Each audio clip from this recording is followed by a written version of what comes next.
Buenas noches, pues hoy vamos a hablar ni más ni menos que del 10 de mayo.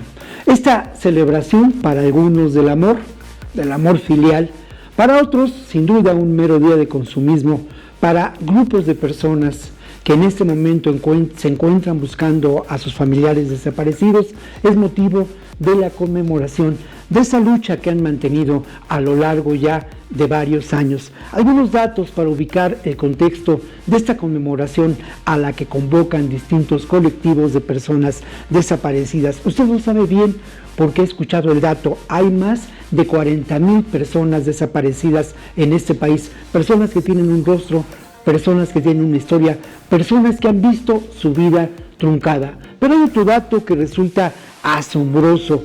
Hay 36,000 personas sin identificar en los forenses de este país.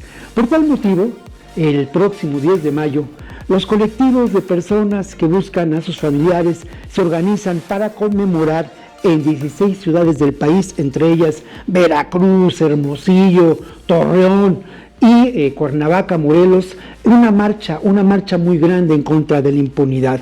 Estas madres se han convertido su dolor en una verdadera protesta política y han logrado cosas tan importantes como una ley general en materia de la desaparición forzada y el Sistema Nacional de Búsqueda. Si usted quiere participar y oponerse a la impunidad, asista el próximo viernes a las 10 de la mañana en el Monumento a la Madre y acompañe a estas madres de personas desaparecidas en su protesta contra la impunidad. Nos encontramos la próxima ocasión aquí en 21 Noticias. Víctor Ronquillo.